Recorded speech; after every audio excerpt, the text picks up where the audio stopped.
Hello everyone, this is Eliza again. So, i-share ko lang sa inyo guys yung time na no work ako. So, dami kong in-applyan, dami kong pinagtanungan, pero tinanggihan ako kasi 13 years na daw ako sa Taiwan. So, mahirapan na daw ang employer.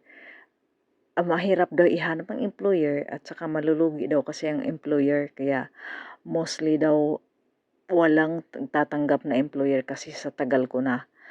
So, yung time na yun guys ay hindi ko akalain na hindi pala talaga ako 13 years kundi 10 years. So, dami kong nilapitan guys, tapos may naalala kong FB friend ko na naalala ko 17 years na siya pero nakalipat pa rin ng ibang agency. So, nag-ask ako sa kanya na baka pwede nang i-share ang agency niya pero ini-snub lang niya ako. Ganon siya kadami. Hello guys, once again, this is Eliza. So, balikan ko yung kwento ko about na inimbestigahan ako ng agency. Yung pagkatao ko, sino ako, ganyan. Nagtanong-tanong sila sa mga previous agent ko at natuklasan nga nila na mabait naman daw ako. Sabi ng agent ko, kaya lang mahilig yung gumawa ng mga video-video. So, tinanong nila ako, ano yung sinasabi ni Pili na gumagawa ka daw ng video? Sabi ko, ay yung sa YouTube, madam. Lagi kami nag-aaway niyan kasi pinagbawalan niya akong gumawa ng video. Illegal daw. Sasabihin pa niya sa akin, huwag kang maiyak-iyak ha, huwag kang umiyak-iyak na lalapit ka sa akin kung may mangyari sa inyo masama. Bawal yan, illegal yan. So, sinasagot ko siya, hindi ito illegal, madam. Kasi itong paggawa ko ng mga video ay may tax ito. Nagbabayad ako ng tax, hindi ito libre, hindi ito illegal.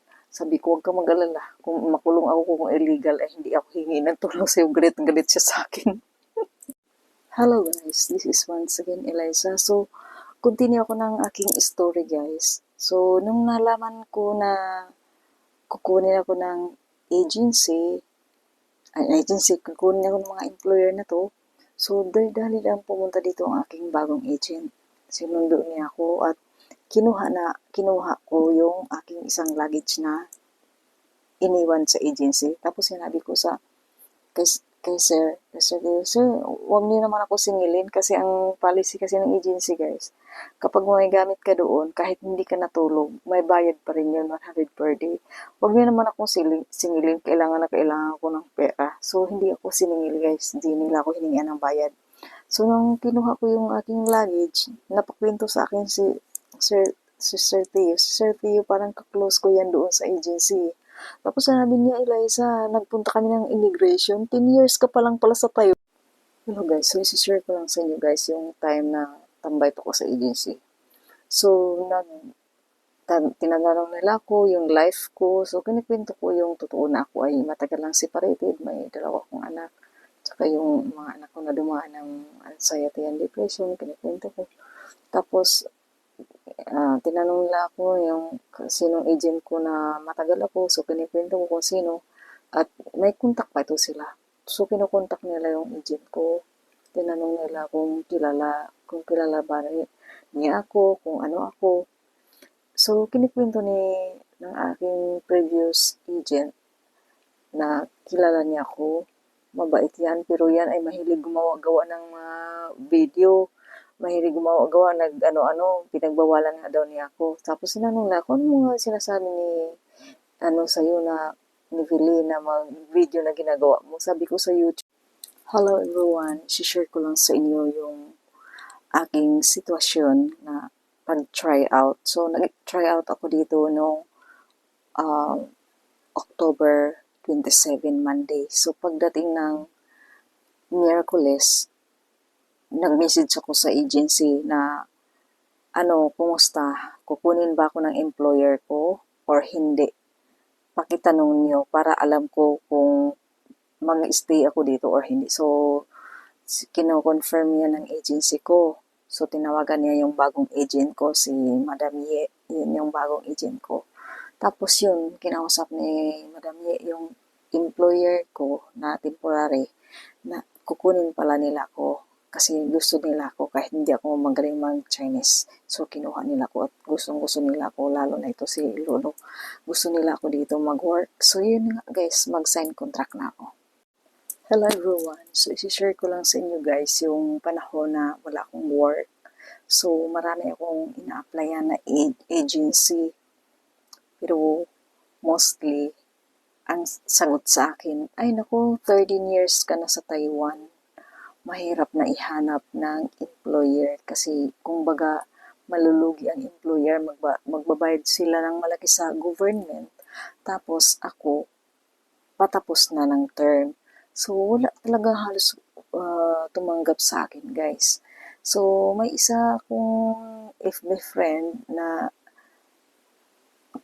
kaya nila akong tanggapin kahit 13 years, pwede nga daw ako i-mid-level. Pero nung magpaalam ako sa agency ko, ayaw ko payagan. Ayaw nila akong i-release.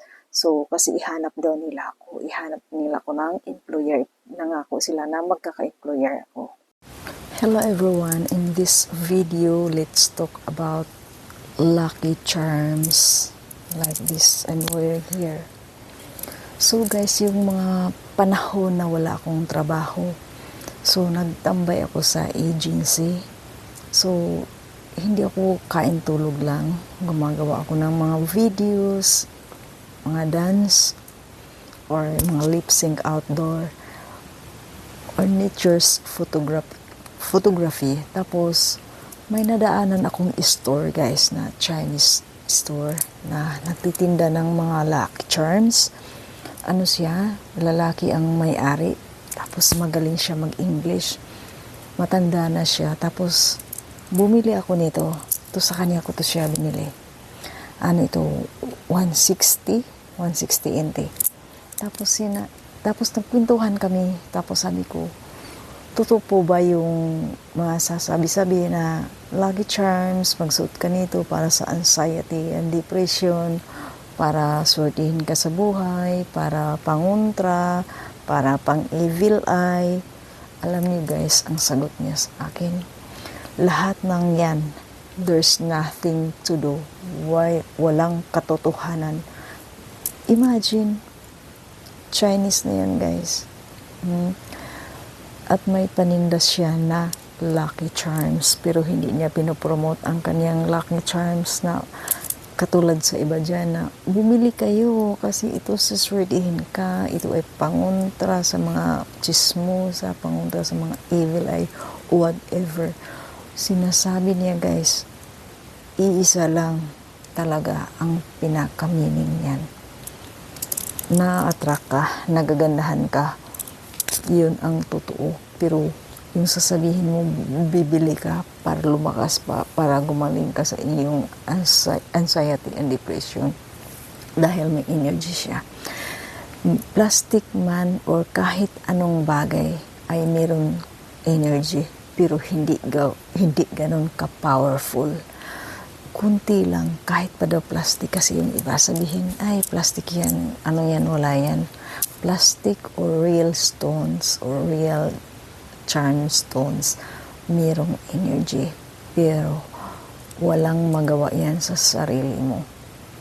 Ang pinakamaganda dyan ay sinusuot mo dahil nagandahan ka, na-attract ka, na feeling mo, ay parang ang ganda ko tingnan pag suot ko ito, or nagandahan ako na may mga abobot. Pero hindi ibig sabihin na sinusuot mo yan ay siswertihin ka sa buhay. Hindi, walang katotohanan yan. That is it. So, nasa inyo yan kung maniniwala kayo. Pero na-realize ko yan guys na I'm just wasting money. Pero ito naman ay nagagandahan ako sa kulay at saka ito nagagandahan ako. Pero hindi ibig sabihin sinusuot ko ito ay pangontra or whatever. Sinusuot ko ito para dekorasyon lang. That is it. Hello everyone, this is Eliza. So isi-share ko lang sa inyo guys, kung isa kayo sa nawalan ng trabaho or ngayon wala pa ring trabaho, try niyong gawaan ng paraan, libangin ang sarili niyo. Yung hindi yung kain tulog lang ang gawin kasi mas lalo kayong mai-stress. So try niyong i-explore ang mga bagay na hindi niyo alam na hilig niyo pala. Katulad ko guys, ang hilig ko natuklasan ko na yung talaga ang pinakahilig kong gawin ay ang paggawa ng mga video, mga nature's photography. Yun ang sobrang nakakatulong sa akin. Ito yung panahon na nawalan ako ng trabaho na hindi ako masyadong na-stress, guys. Hindi ako masyadong na-stress. Nagawa ko lahat ang mga libangan na hindi ko nagawa noon.